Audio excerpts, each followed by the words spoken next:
Hello, Joe. Hello, Brad. How are you? Good. I always want to say like, hello, Newman. Exactly. Remember that? Yeah, Newman. Hello, Newman. What did Kramer always say? His is like, I don't remember what Kramer said now. I just streamed that whole series a few months ago. My wife will be taking a nap, and she says that I don't think about how I'm opening the door, and so I charge in. She's always like, "Okay, Kramer," because remember how yeah, charge into Jerry's apartment. Yeah. Anyway. Okay, yeah, I know. You can tell what generation we are. Everybody's listening, going, "Fucking boomers." No, Gen X, buddy, Gen X. Man. Yeah, I know, but that's what they're thinking. So. Yeah. That's the millennial crew, you mean? Exactly. What's the market doing today, Joe? Have you been paying attention? Dude, I just don't even look. I just want to see blood in the streets at this point and just get it over with. I mean, that's the way I go. I mean, I saw crypto was looking pretty stable, but I haven't really looked at like Bitcoin's at 38,692. Ethereum is down to 2865. It's very interesting how the second digits are staying. They're staying on track. 28 and 38. And it's been like that for a week or so. They keep staying in similar ranges. But anyway, yeah. I mean, look, everything's down across the board. Yeah, it looks like the Dow's off. I mean, 567 points, but it's like 1.67%. Yeah. NASDAQ off 3. Yeah, everything's off a little bit. But I think the thing was yesterday, everybody wanted to do the capitulation, but then with the Musk Twitter announcement, then there was that rally that kind of undid all the good work. And then now it's making up for it because now everybody's thinking, wait, Musk and all his Chinese, influence and connections. And now they're going to, to operate Tesla there, he has to be giving them something. And so, what are they going to ask for on the Twitter data? Stuff like that. So everybody's kind of like concerned about that. So, I think the euphoria of that quickly went away. Yeah. Whatever that's going to be. Look, all the libertarians are still excited. They think it's going to be euphoria. I saw the fucking, what's his name? The CEO of one of the Winklevoss brothers, Tyler, I think. Like, I can never tell them apart. He tweeted that he's like the corrupt triad of big tech, government, and I don't know what the fuck it was. Big tech, government, and social media, whatever, is now broken because of Elon Musk taking over Twitter. I'm like, well, first of all, it's not like these people are like coordinating their fucking answers behind the scenes. Number one. Number two, just because Elon Musk takes over Twitter, if there was a triad of corrupt integration between this group, that is not going to shift anything for the rest of the tech world, and nor the messaging and anything else. But anyway, it just cracks me up. Well, and I, like what we've talked about, I think Elon is not quite prepared for what he's taken on. So we'll see what happens. Well, I think the interesting thing too, and everybody here knows I'm not a huge Twitter aficionado. Me and my 14 followers, and I look at it like once every 2 months. But what's worried me is the biggest thing everybody's saying is, it's under monetized. So, there's be a ton of advertising coming to Twitter in some way, shape, or form. And that means that they're going to be, they have to mine the data. So, I mean, this is a thing when you have all this stuff out there and, nefarious people can get access to it. And we'll just call them marketers at this point. They really know how to like channel you and manipulate you at that point. That worries me a little bit, but I don't use it, so I don't care. Well, look, I think I will say that there are plenty of things that Elon does that I don't like, but I love what he does for the businesses he runs. And I actually think that our data might be safer with him in charge. So from my perspective, and he's already said he's going to outsource the algorithms to China. No, open source. I mean, not outsource. Okay. He's going to open source the algorithms that determine where tweets end up and how they go. So I think he's going to try to open book this. Now, I was thinking about the fact that Doge is likely to have a prominent payments role in Twitter in the future. And so I'm debating diving in with a chunk of something to sit and hold some Doge, because my suspicion is he'll do something with it in the platform. They just added this article I have open right here on my screen. I talked about this a bit last week, but they just added Stripe just added the ability for Twitter to pay people that have received tips or payments in Twitter using Stripe. And they're going to be sending out USDC as payments as one of the options. And Stripe is, we talked about this, Stripe is diving deeper and deeper now into crypto, which is really exciting for me. I think that bodes really well for all of crypto to have, thousands and thousands of developers that use Stripe for integrations with projects to have the ability to enable crypto in their apps. So that to me is a really big deal.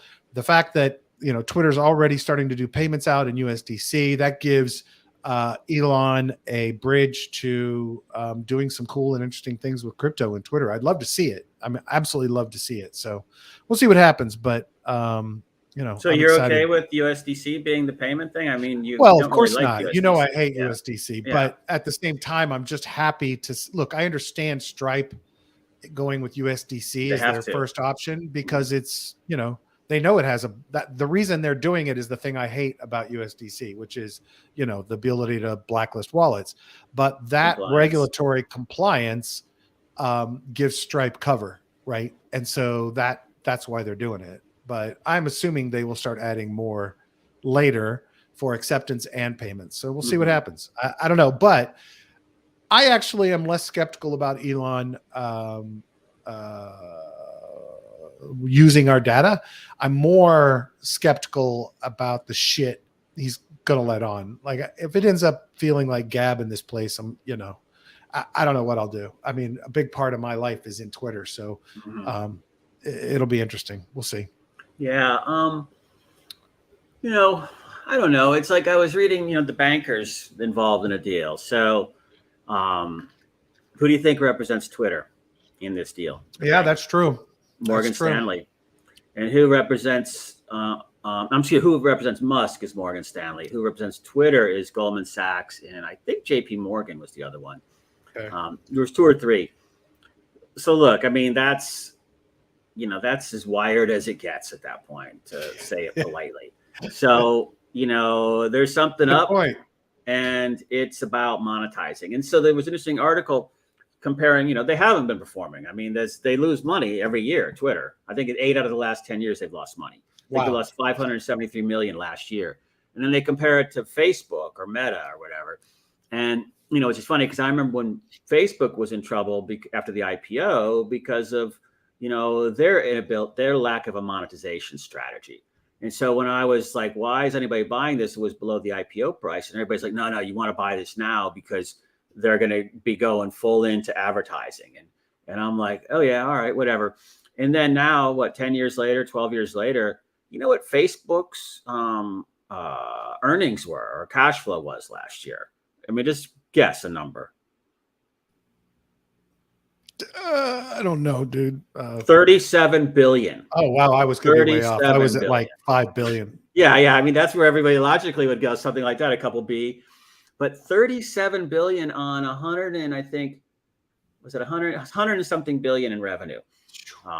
So those are monster margins. Dude, and, ludicrous. And I think that's what people want to turn Twitter into, is that kind of a cash flow machine. I mean, the bankers, of course, that's what they want to do.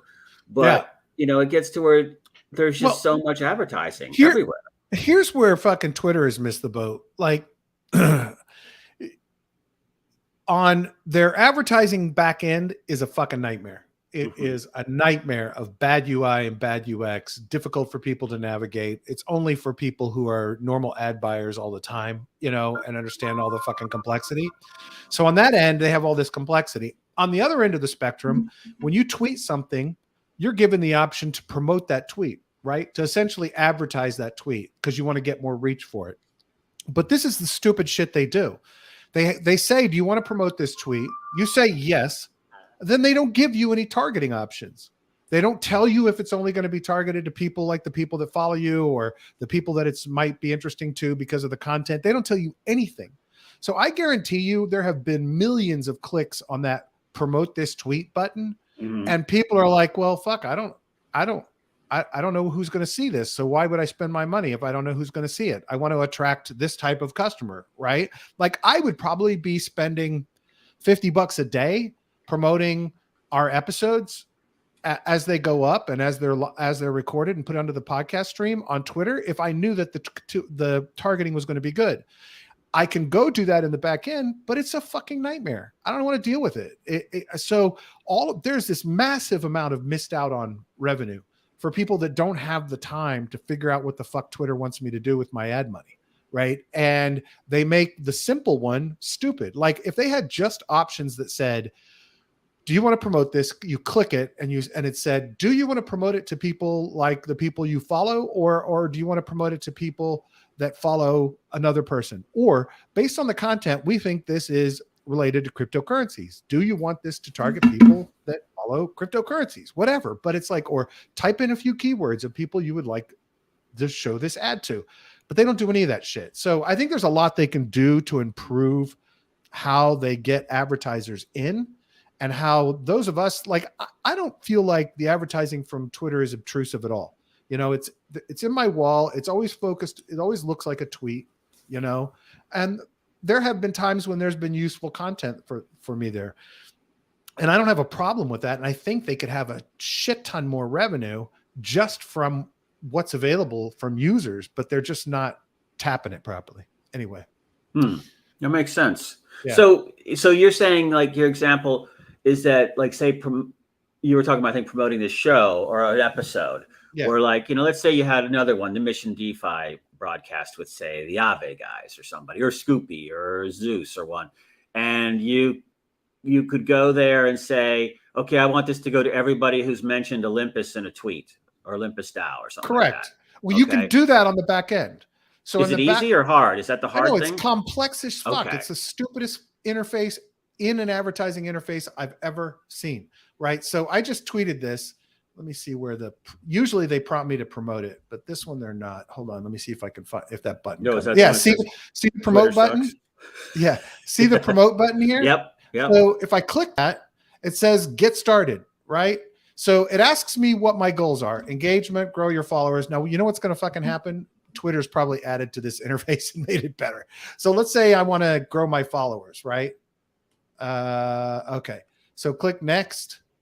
Oh, of course, now they've added targeting to the fucking interface that I spent 10 minutes complaining about. Let's see how far it goes. They heard you, man. They're hearing you. Let's see how far it goes, though. Is it going to be interest targeting or just age targeting? So 21 to 55 men, since 96% of our listeners are men. Really? 96% of the...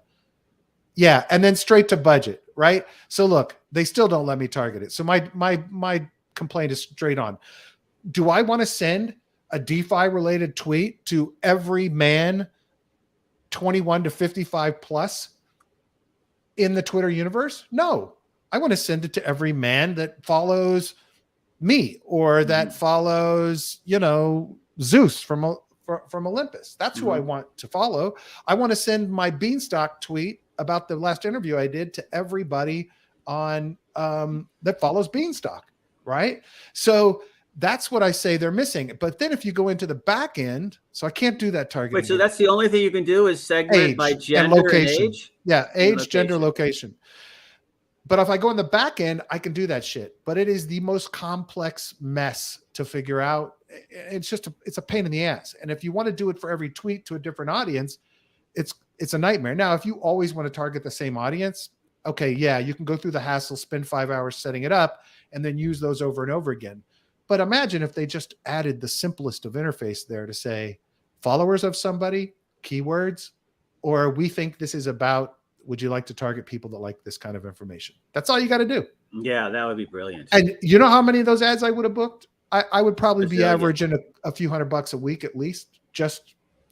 And imagine how many other people who own businesses or want to target groups would do that, but they just blow it. So anyway. Well, I guess that you could segment like that on Facebook, right? Better. Facebook, I can do that, and their interface is much better. Although I will say their back end is complex too. They built these interfaces by talking to people that are professional ad buyers. They didn't build these interfaces by talking to people that, may have a little bit of experience or something. Right, right. Why not make it? My God, how much money could they book if people knew that they could, grow their followers for $100 a week exponentially in their business and what they're tweeting about. But anyway, yeah, it's all about the UI and the UX, people. It's all about that user experience. So I wonder who. Yeah, no, I'd be interested to know what. I don't know the banking teams behind Facebook, Meta, whatever, but I'm wondering. I would think that if I was those guys and I had in 10 years had turned Facebook from a nothing burger into a $37 billion cash flow machine, I would be in Twitter's ear constantly. Anybody running huge amounts of data, and trying to find who's got the relationship with Musk at Morgan Stanley, right? Who's his go-to banker. And Twitter has far less users than Facebook, right? I mean, it's dramatically different, but they are leaving shit tons of money on the table. Yeah, they are. And again, there's only been a few times where I've been like, what the fuck is this ad doing in my face? Right. But otherwise, for the most part, I don't find the advertising too bothersome. They have the little ads on the right-hand side. If you just want to get followers, it says who to follow, and you see the first one is promoted, whatever. But, I think there's a lot of opportunity for people to grow their businesses on Twitter, and Twitter's just not making it easy to do. So. Yeah. Well, one final note on that is that the other thing I saw, the first person to the table with financing for Musk was Morgan Stanley, and they came in with $13 billion in debt, and then I think $12 billion in equity secured by Musk's Tesla stock. Oh wow! So he is pledging stock to back a lot of this. So he's in for $12 billion total on the deal. No, we don't know. I didn't see the other banks. So that just adds up to about $25 billion. So I don't know who put up the other $28 billion and what the terms were of that. But still, he's pledging Tesla stock. I mean, he's got shitloads of it, so why not? Yeah, sure. Instead of selling it. Yeah. So I found that kind of interesting. So there is huge money, obviously, behind this re-engineering process you're getting ready to do. So maybe we'll get the stuff you want to see. No, I hope so. We talked about this Justin Sun's attempt to take over the stablecoin market. Look, I have to give him credit on one front. Carnival Barker. People in Asia use Tron, and people in Asia love USDT on Tron because the fees are much lower on USDT on Tron. And so for material indicators, we have affiliates in Asia, mainly Korea, that are driving customers to us, and we pay them commissions for driving customers to us. And most of them want the funds to come in USDT Tron. So I don't want to discount Tron's reach. It is pretty extensive, but nobody trusts Justin Sun except for the Tron cult. You know what I mean? And so I don't understand why anyone would say, oh yeah, Justin Sun's doing this, I'm in, unless you're somebody in Asia that really wants to go after that market and there's potential there. So I find it astounding that he's kind of tone deaf to what his reputation is. And maybe he just doesn't give a shit, more power to him. I think he's a total dick. So from my perspective, after meeting the folks that got screwed over by him with the whole Hive thing, I definitely wouldn't put any money in anything he was doing. But it's interesting that he thinks he can do this, and who knows? Maybe he'll be successful. So what is he's going to put up $10 billion to back a new stablecoin? Is that what he's evidently going to create a new stablecoin?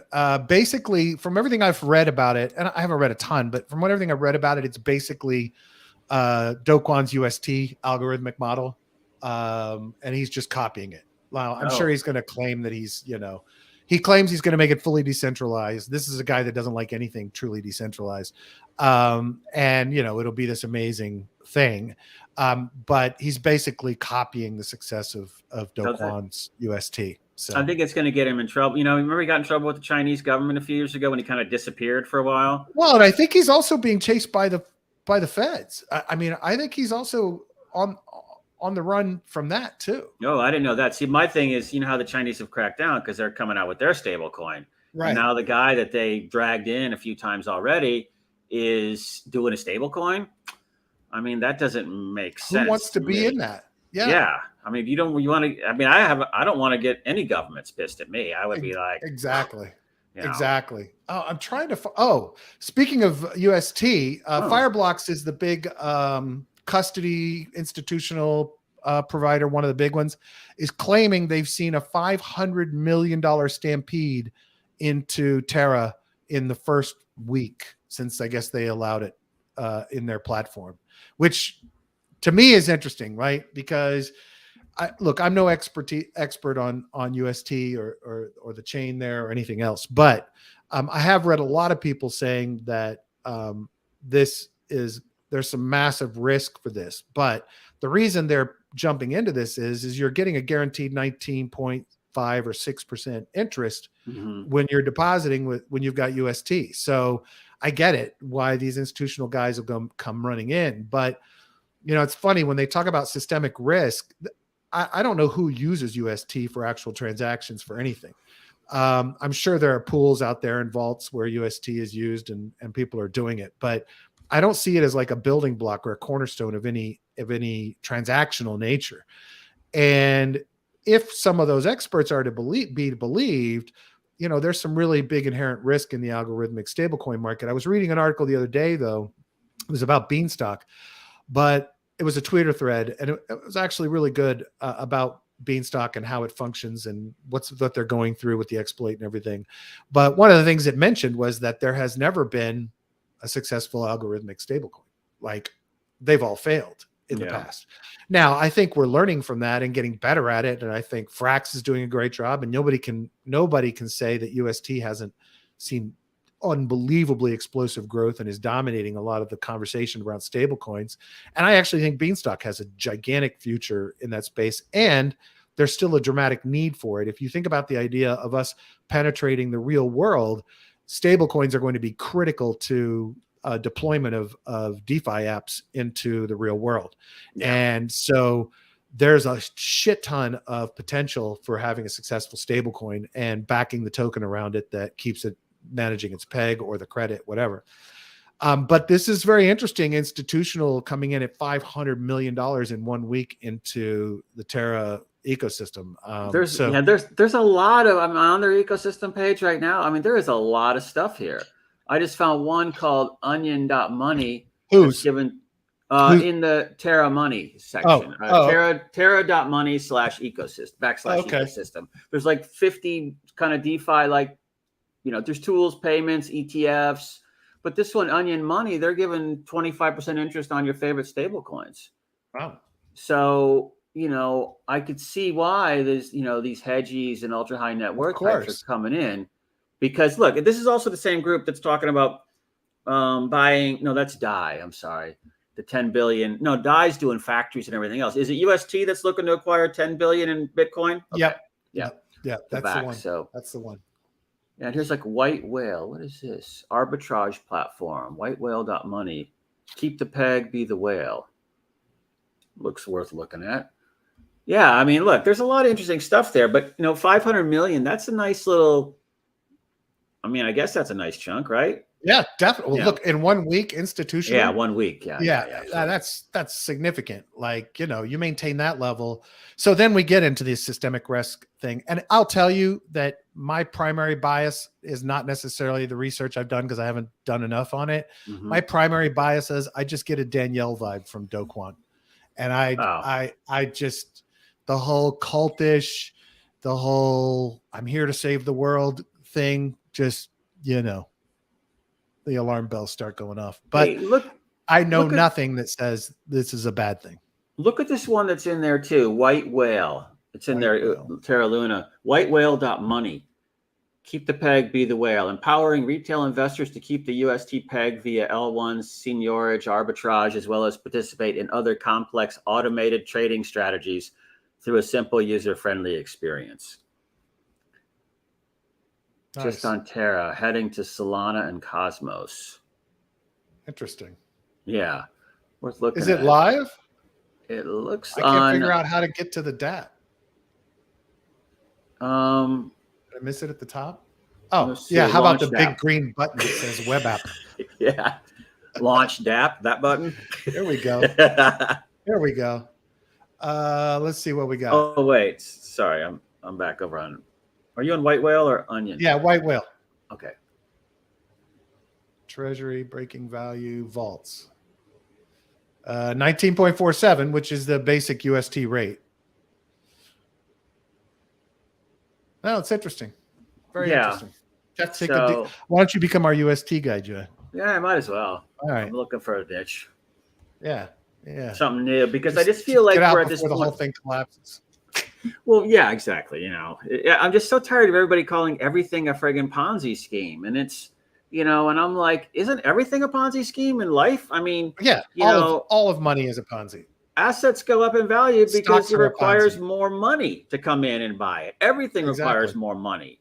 That's right. So I think that's an overused word. And and I like the fact that the interest rates or the APRs, APYs are, they're not like 80 billion%. No. I like that everything's a conservative, 25%. Yeah, but look, I mean, earning 19.47% on a dollar is fucking awesome. Yeah, right. Yeah. Like you're beating inflation, and you're pocketing cash. And don't have any impermanent loss to think about. You have no price volatility. You just got to worry about everything completely cratering. But that's right. I think if we get that situation, I think the banks are F to at that point. So true. There's no safe haven. Yeah. Other than your survival bag in a hole. So, Mr. Joseph DeLong, the former CTO at Sushi, must be just pissed. Just must be pissed, because Joseph was the CTO at Sushi, and he kept raging about the fact that the organization needed structure, it needed executive leadership, it needed budgets and plans, it needed recruiting models, compensation plans, the whole bit, right? He was pushed out because people were not happy with that idea for a DAO, right? And look, I get it. There's two sides to that, right? The DAO, the members of the community want to have things go right and go well and be community based and everybody voting on it. And at the same time, there is a definite argument to be made for structure. So then Danielle comes in, cult leader, to save the day for Sushi, and proceeds to wreck his entire product portfolio and Sushi in the process. So guess what came out? Guess what proposal came out from the core team? Bring back DeLong? No, but executive hiring committee, compensation committee, everything he wanted, organizational structure, hire top level executives, set up and structure the compensations properly for people, have a roadmap and a plan, have a development structure and how things are developed and rolled out. I mean, everything the poor guy wanted. And what do we call that? Best practices. Everything he wanted is now being proposed to the community, a restructure for the road ahead. So look, I know some of the people in this list of people that are staying on, they're good. Who's there? Caster, who is really great designer. It's the core people, the core team. And they're all saying, hey, we need to hire somebody to run this thing. We need people that have leadership experience to make sure the fucking wheels don't roll off again. So, and look, I think Sushi's a critical part of the entire infrastructure of DeFi. So I'm glad to see it happening. I just, I got a feel for Joseph DeLong right now, because he not only got pushed out because of wanting to do this, he got like shredded publicly. Like, people were pissed at him, slamming him publicly on Twitter, the whole bit. And he absolutely was on the money. This is what Sushi needed at this point in its existence. Now, the interesting thing is they're asking for the compensation budget to be 6 million Sushi, which is what, $18-19 million over a 4-year period, which, doesn't sound like a horrible amount. But what I didn't realize is That's a big chunk of the treasury, and all of the fees that come into Sushi go back to ex-Sushi holders. So there's a part within this proposal where they talk about that, and they talk about the projected revenues anyway that will come into the treasury. I don't know how that all works, but I found it interesting. At the end of the day, you got to pay people, right? You got to pay them well, and they weren't paying people well. So I'm glad to see they're addressing this, but I also think they need to address, does every penny that comes in need to go straight to the ex-Sushi holders, or should there be some segment of that is there for the future of the project? And hopefully the people voting on it will think that's a good idea. Quick question. Ex-Sushi holders, is that people who sold their sushi? No, that's the token. Oh, ex-Sushi. Got it. The governance token. Got it. I was hearing EX, not like an X thing. Ex-Sushi. Got it. I'm an ex-Sushi. So anyway. No, that's why I was like, what? I want to get on that deal. Hey, so today we were hoping to have Miles Deutscher on, but he couldn't make it today to discuss this idea, this strategy that I told you about yesterday. What's his strategy? So I want to talk about it. You and I talked about it briefly on the phone beforehand. I'm going to post this thread in the show notes, but he did a really great job. Nathan De Niro says Ponzi game scheme has been used by media to describe a grift as opposed to a transparent risk market. No. So I think what he's saying is Ponzi scheme, Ponzi game is meant to describe a grift. Like someone stealing, like a rug Somebody pull stealing. Like yeah, that. Exactly. Which is not the case with every project in DeFi. Yeah. No. Exactly. And I would say it's we hear about them, but if you look at the sheer numbers, it's the exception. That's for sure.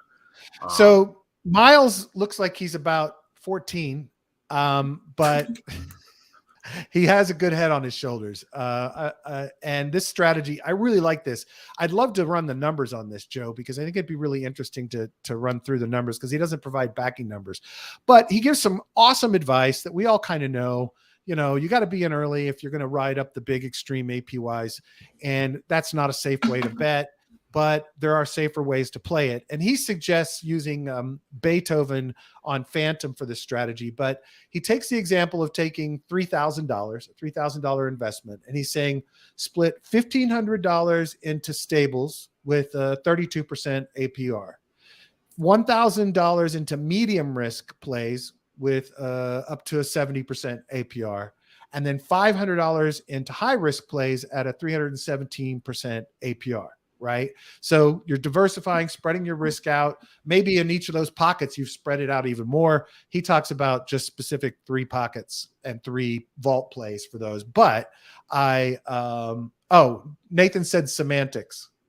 Totally. Yeah. So you were on spot on. Anyway, so I like this idea just in general. It sounds pretty cool. But what's really interesting about this is he doesn't want you to, keep reinvesting back. So if you're in a stablecoin pool, put it back into the stablecoin pool. His idea is you take your most conservative bet, your stablecoin bet, and you take the earnings from that. And I asked him a question about it, and he hasn't gotten back to me about, is he collecting rewards weekly, daily, whatever. I think that's up to you to determine what's best for you and how much you're investing and what the fees are. But on Fantom, it shouldn't be too bad. But he's actually saying, so your most conservative pool, the stablecoin pool, you take the rewards from that pool, and you don't put them back into that pool. You put them into the high risk pool, right? Mm-hmm.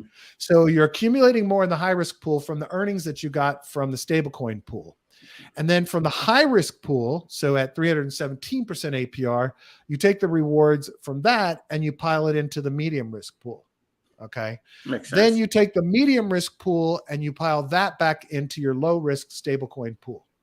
So I would love to run through the numbers of an example. Like he gives examples here of like week 1, week 2, week 3 in this, but I actually, just from a logic perspective and a gut perspective, this sounds like a really smart strategy. Now, the question is, why? What? And that's what I wanted. If we were able to get him on today, he could have made it yesterday. He couldn't make it today, and we had a guest yesterday already. Are you gaining enough from the medium risk pool rewards pushed into the stablecoin pool to make it worth it to take all the rewards you've gotten from the stablecoin pool into the high risk pool? I would assume he's thought through the overall outlook on this and the total math on this, but I'd still like to kind of run through a few examples and see, not on the show, but we'll run through some examples and kind of see how it worked. But I'm actually seriously considering setting this up with a little money and seeing how it goes, either on Beefy or on Beethoven. Look, it goes to, one of my core principles is that you play with the house's money. So you basically have all your principal, well, I guess half the principal in stable coins, and then whatever your winnings are there, you're piling it into your 500 on the high risk. Were you just saying if all of it should go in stablecoin pool first and then trickle to the next one? No. I was just thinking of that. That's what I was. What I'm saying is you're earning 32% on the stablecoin. So like what he said, the week one return is $9.20. Yep. So you're taking that $9.20 and putting it in the high risk pool. He doesn't explain in the thread why he goes from the lowest risk into the highest risk into the medium risk, and the medium risk into the lowest risk.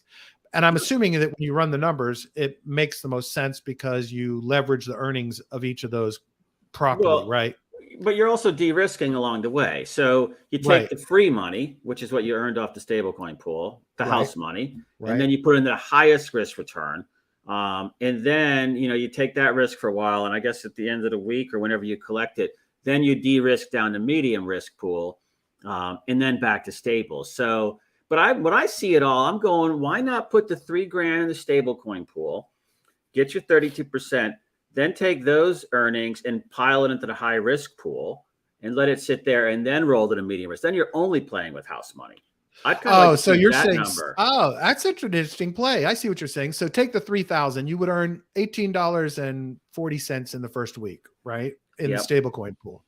You take that, if you put the whole 3,000 in there, you take that 18, 20, 40, and you put that in the high risk pool. And you let that ride for a while. And then you take the earnings from that at 317% APR. I don't know what you'd have in a week. What about 10% of that? So $1.80. So, yeah, you need to let that. You need to let that ride for maybe a few weeks, and continue to pile the earnings in the stablecoin pool into the high risk pool, and then move that into the medium risk pool. And you're right, because then all you're doing is playing with house money. It makes sense. I like that. What we don't. It's just going to take you longer to get to to any serious earnings. Much longer. I mean, but then also you could say, okay, let's go all of it into the high risk pool, and then start there, and then start rolling it then to medium risk. And then once you get to, say, the $3,000 threshold in returns, which would be the 1x, so then put it back into the stablecoin pool, right? And start the process over. I think, but the issue is we don't really know what his high risk pool is, and we don't know what the medium risk pool is. Yeah, now, he said he was on Beethoven for these. Let me see. Maybe he says what they are. I don't think he actually says what they are. Oh, here we go. What's this? He said, for example, here's his pool examples. All right. Oh, that's the ones he's talking about. The stable pool is Day and USDC. What is it? LQDR is liquid. No, that's liquid. And FTM is the 70% APR. And then the high risk is the gaming protocol, Scarab, and FTM at 317%. Right. Yeah. So that's how he's saying to break it out in those specific pools. Yeah, I mean, you could look. I mean, I don't know anything about Scarab. He makes the point as well that you must farm tokens you believe in the long term, right? Do you think that even if there's a dump on this token, that long term there's a big play for this, right? So what were those? The high risk and medium risk? Those were paired with FTM, was that right? Or were they? Yeah, both are paired with FTM. Yeah, I mean, I love FTM. So me too. And it's at it's down at like I've got $1 a few or something. With those right now, huh? Yeah, it's at like $1.04. Well, it was this morning. Yep. That has nothing but upside. When you look at their market cap, I think it's like 2 billion, and look at like Polygon and the other ones, they're 10. Matic is 10. I mean, Fantom is a peer of those. So, I mean, you're looking at friggin' 5x off that dollar. Now, the only question I then start thinking about is a little bit about impermanent loss, because I don't know what Liquid's going to do or what Scarab's going to do. But I think his point is, I think his point is you're offsetting some of that risk, right? Yeah. And these could be any token pairs that you like and believe in. Mm-hmm. I actually think I'm going to be, I might work on this. And this is also something for potentially for the other project we're working on to execute. Yeah, I was seeing that too. I see modules there, kind of thing. So exactly. I was trying to remember what we were doing. Okay. We were picking the ones in Define and places like that, and then farming the yields, then DCAing them back into the pools to offset, to daily compound and all of that. But I'm wondering if, you could find a pool like that again. And then basically when those rewards, like we just said, those rewards come down, then you just sell it into stables every day and get into that stablecoin pool. And then kind of start the process. I mean, it just depends on your discipline and how fast you want to go. The key, like these pools right here, that's what I'm thinking when we were talking about this. I'm thinking about Trigger. Because look, this is early. I think the total TVL across the board is like less than 500,000. But you've got, again, what I look at is execution risk. And just because we talked to him, I could tell that those guys know what they're talking about. So they're not going to, steal the money. We hope. And, you've got some very high yield pools there. And if this is one that you kind of believe in as no cost bridge. Yep. Yeah. Absolutely, Eamon. We might have some news on that for you.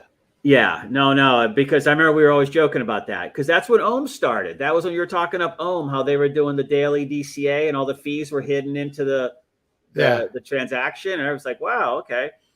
But, this is like a thing where it would be great if you just had a button to do an automatic pull down the rewards, split it into the two tokens and put it back in.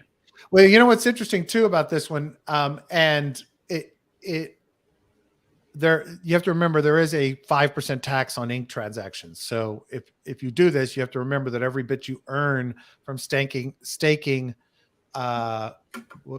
ink or rewards in ink. Yeah. Where is it? Stake pools. If you're earning ink and then you want to convert it into the other pool, actually, no, because you're not selling it. So here's what I'm doing right now. This is not my wallet that has it in it. Right now, what I'm doing, I'm staking paper and I'm staking ink and I'm just rolling them back and forth. Right. Because this one's earning 416% and ink staked is earning 1009%. Right. So all I'm doing is when I earn paper, I'm pushing it back into the paper staking pool. And then I take the ink I earn and put it into the ink stake pool. Now, I didn't put a ton of money in this, few $100, but I wanted to see how well it does. And it's kind of one of those, hey, I might start piling a little more into this than I'm earning on other pools, because I think this is one of those micro caps that could explode. And again, this is not financial advice. Do your own research. But I think there's potential for this project. So I might edge in a little more and a little more and a little more and rotate it between these pools. So. Yeah, I mean, look at the project's already on 6 chains. Yeah. And that to me was a very interesting revelation. Yeah. That, relatively unknown, smart guy. He's already on 6 chains. Yeah. And, usually it's like you get on one. Yep. And then you go to the next one and the next one. And they already have a strong community. Another big thing for me. It's an infrastructure play. Another big thing for me. It fits kind of our thesis of fundamentals. Yeah. 6 chains. The team is really strong. It's small, but it's a strong team. Like really strong team. They're kind of punching above their level. TVL weight. Yeah. Yeah. And they're doing a great job and really working hard on getting partnerships. Anyway, guys, we're not being paid by Printer Financial. No. We're not getting tokens from Printer Financial.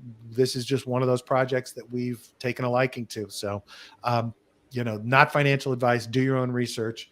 We are not your financial advisors and most likely could lose everything. So, but like what I see so far. So. Yeah. And look, so, also it's early. Yeah. So, I mean, I'm not just saying it about this project, but I think everybody knows me that I don't stick around for the long haul on these. So, you're like a Miami Dolphins fan.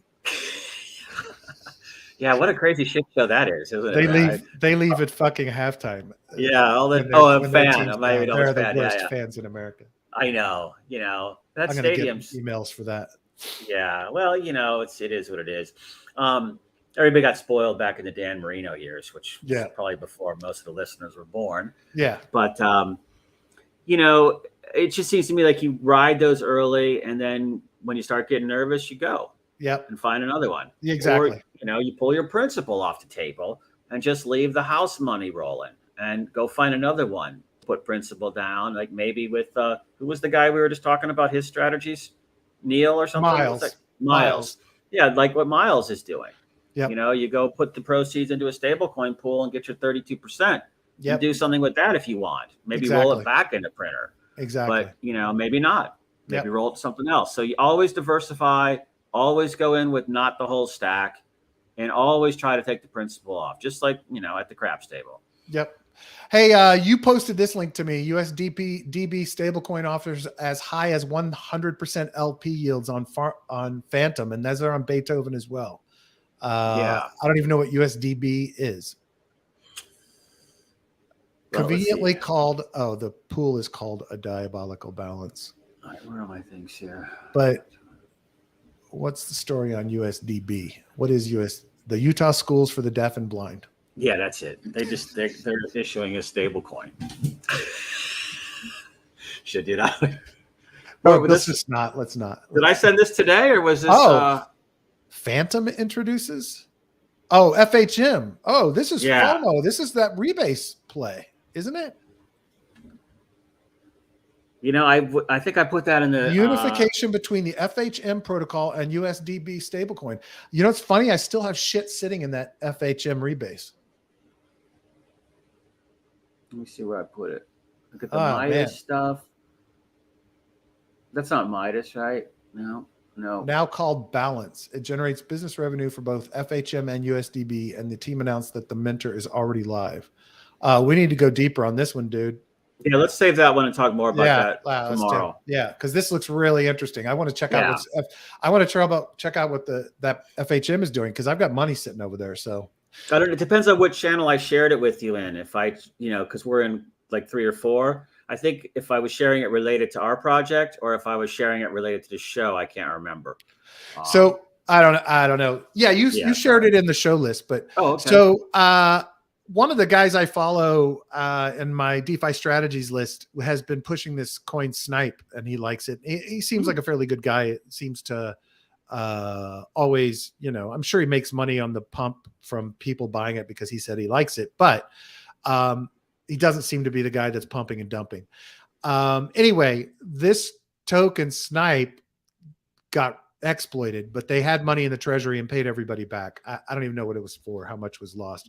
But the interesting thing was the description of how this happened. And they tweeted that one of the developers engaged by the lead dev, who is called Anti-Rugger, to assist in platform development, added malicious code in our trading DApp, which enabled him to access the source code in which private keys for DApp wallets were encrypted.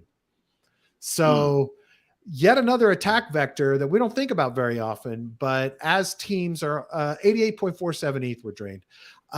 As teams are hiring developers and desperately in need of Solidity developers, there is some inherent risk in some of those developers not potentially being the nicest folks in the world. So I would say that a lot of these protocols need to start thinking about whether or not they have like a private doxing service that will dox them to the service and keep it private, but that the development team knows that those people have been doxed, and should an exploit occur due to their actions, they can come after them, because that's a scary thing, right? Like, I mean, projects are really desperate for quality developers. So if you find somebody that seems to know what the fuck they're doing, you're going to be hard pressed to turn them down, because you need people so badly. So definitely something to think about and be concerned about. You know what? We'll go over this tomorrow because we're already 51 minutes in. But I thought this was a really good chart by DeFi Edge, like an infographic of, the cognitive biases that harm you in crypto trading, and of which I probably am doing like 12 out of 16 of them. So we'll talk about this tomorrow as well. But anyway, that's what I got for today, Joe. You got anything else you want to make sure we talk about? I sent the link over just so we didn't have to share screens, but on the Miami NFT real estate sale, I just sent it into the DeFi channel if you want to pull it up, or I could share screen if that's easier. What is it? Wait, real quick. Eamon said that's what happened with Bent Finance back at launch. The contracted dev hard-coded in a large balance of assets to their address. Once the funds were there, they just withdrew and walked off. Yeah, that's a real attack vector. We need to start being concerned about the hiring process. All right, you put it in the group. I put it in, the DeFi lunch channel. It's a Miami Herald, Miami mansion to be sold. Got NFT. it. We're up. Yeah. So, again, another, it's kind of interesting. I think they took out a chunk of land in one of the metaverses as well, and they're building the real world mansion too. But they're going to do it as an NFT sale. Awesome. Which I think is kind of interesting because there was that group in Tampa that was advertising an NFT sale of a shitty little ranch house for $650,000 over there, which I just was like, it's not worth that. But they wouldn't announce who the buyer was because I think there's an issue here with FinCEN in the U.S. and KYC on real estate. Right. So I'm kind of curious to see how this one shakes out, but still progress. Yeah, absolutely. So I don't know where it is. I like the house. Yeah, it looks pretty cool. How much? 11,000 square feet. Yeah, it's going to be pricey. I don't know. Let me see where it is. Is it 75? Oh no, that's a Star Island. Never mind. Let's see.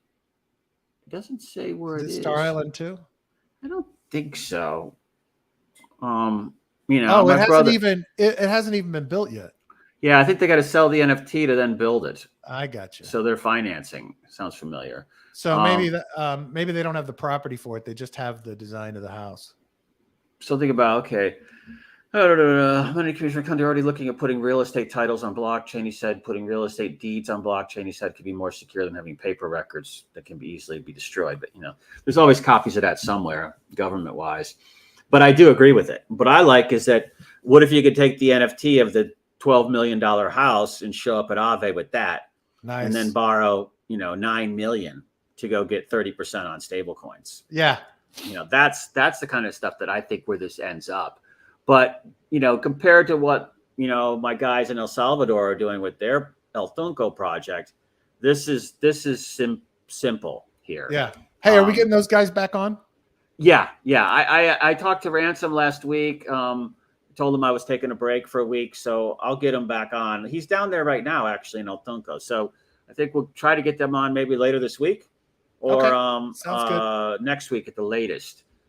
Because just, stay on top of, he's the one who's kind of doing all the promoting and everything for it. So yeah, with his DAO, he's buried. Oh yeah, no, he's like, he's buried. Yeah. There was one other thing that I think we'll just cover tomorrow, talking about institutional investment flows out of ETH and into competing L1s from coin shares. Outflows for, again, only 17 million, but still maybe an article, much ado about nothing. But, talking about where it's, I'm going to share this screen real fast just before we go. Okay. Because I got a chart up that'll be easier.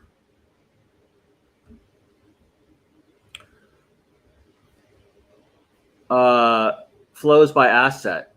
So week flows in and out, and it's just showing month to date, year to date. That Bitcoin number right there is kind of surprising. But it's just showing inflows into the other ones. So it looks like Solana, your favorite Cardano, other. Well, it doesn't have like the big ones. I mean, Solana, yes, but I don't see any like Polygon or Avalanche or Fantom or any of those. So again, I'll just categorize this as maybe that's the other. But still, it's something's going out the door there. But I look at these two numbers, ETH and Bitcoin, more as just, the status of the market overall. Yeah. Or people trimming and then deciding to diversify a little bit. It's not like a cataclysmic thing. Absolutely. But still something to look at. I agree, sir. Well, that's all I've got. Thank you, everybody, for listening, watching. Listen, the reason we found out about Printer Financial is one of our listeners, Diza, told us about him. Would really love it if you guys have projects that you love, that you think are important, that you think have good fundamentals, have a great team, whatever. Let me know about them. B05 Crypto on Twitter. My DMs are open. B05 Crypto on Telegram. My You can reach me anytime. B05 Crypto Pound 2143 on Discord. I'm always open to chat. If you have feedback, comments, thoughts, things you like, things you hate, let us know. Things you want us to talk about more often, do not hesitate to reach out. If you get the chance, we'd really appreciate it if you could take just a couple of minutes to go to Apple Podcasts, rate, review us, give us a thumbs up over there, or YouTube.